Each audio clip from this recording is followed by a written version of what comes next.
Hey Alex, thanks for joining us.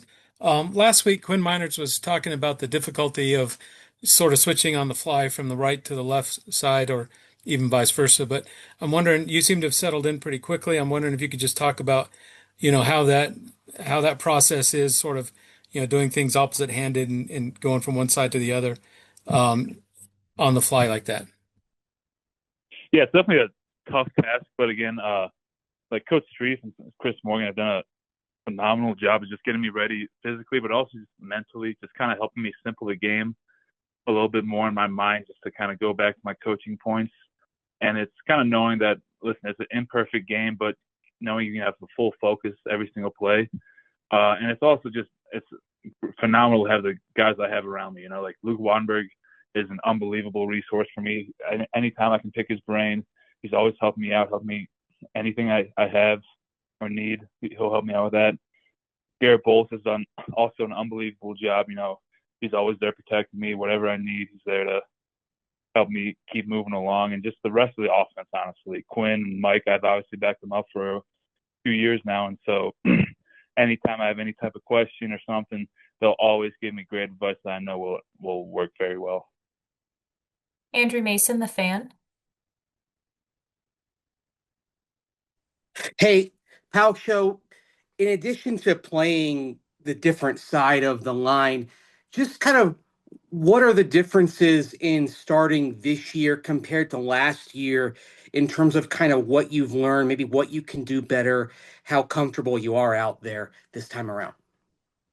Yeah, there definitely are a few differences. Kind of biggest one is just confidence. Like last year, I had never really played. I mean, on my rookie year, I was on IR the whole year. So, but just knowing I just have to do what I have to do to just do my job for the guys around me. Just be able to put myself in the best position to help protect the quarterback, give running lanes to our phenomenal running backs, and give time for our unbelievable wide receivers to make great plays down the field.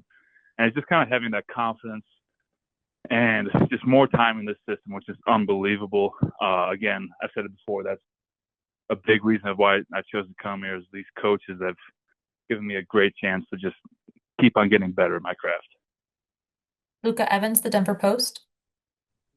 Hey, Paltrow, thanks for doing this. I'm just curious, as you've kind of stepped into a new role here and seen the evolution of this offensive line too, just where you guys are at, 8 weeks in terms of the outside zone stuff, how you've seen that progress throughout the year. Do you feel like there's more comfortability, more of a commitment to it than there was in week one? Oh, definitely. I mean, like we're happy with how far it's come along, but again, there's still so much stuff to work on and just keep on getting better and just kind of meshing a little bit more. Just again, I've only played next to these guys for 2 weeks, but I've been really happy with how it's been going and just how much of a commitment that we've had to running these plays. Eric Dalala, DenverBroncos.com. Hey Alex, you guys are 4-0 in October this year. I think 7-1 over the last 2 years, and Sean's had a really good record in his career during that month. Can you point to specific things that he does as a coach that you've noticed that have helped you guys kind of improve over those first 3 or 4 weeks of the season to kind of hit your stride in the middle of the year? Yeah, I mean, like kind of the big thing that I would point to is just the way we practice. I mean, like outside looking at it, just looks like all that matters is Sunday, but there's so much that goes into the game plan throughout the week, and there's so much time and effort being put in, and it's not just how you practice. Like there's so much effort being put in, but just like making these practices as similar to game day as possible.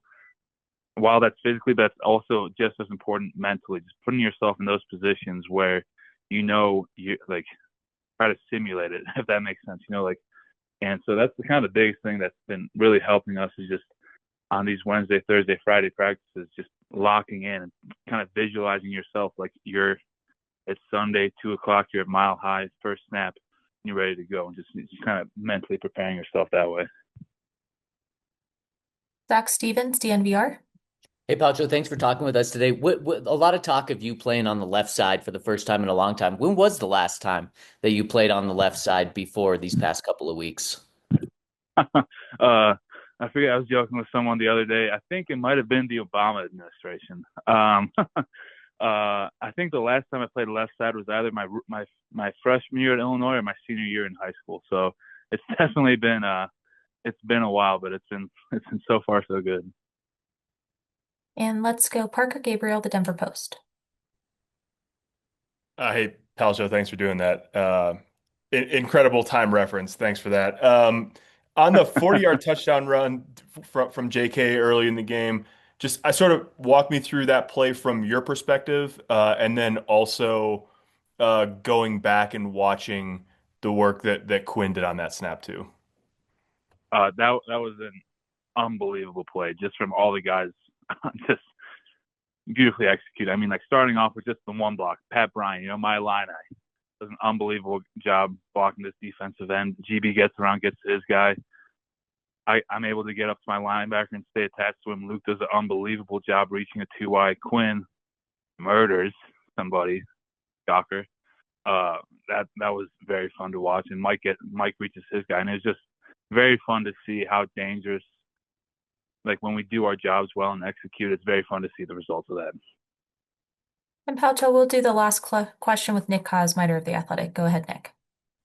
Hey, Palcho, thanks for the time. You mentioned Garrett a minute ago. If you look statistically, there's not a lot of tackles playing better right now in terms of, keeping pressure off their quarterbacks in the run game and all those kind of things. And I'm just curious, the last 2 weeks playing next to him, what you've gleaned from why he's as dominant as he has been, not just this year, obviously, but going back. Yeah, I mean, it's been cool. Like since me and him, we're right across from each other in the locker room. So he's almost the first person I see every single day. But it's just how much of a professional he is. Like he just takes care of himself in all facets, physically, mentally, and just puts himself in the best position to succeed. And it's just being able to kind of just learn from that as much as possible has been really beneficial. Thank you. All right, Palcho, thank you so much for joining us today. We really appreciate it. Awesome. Thank you so much, guys. Have a nice day.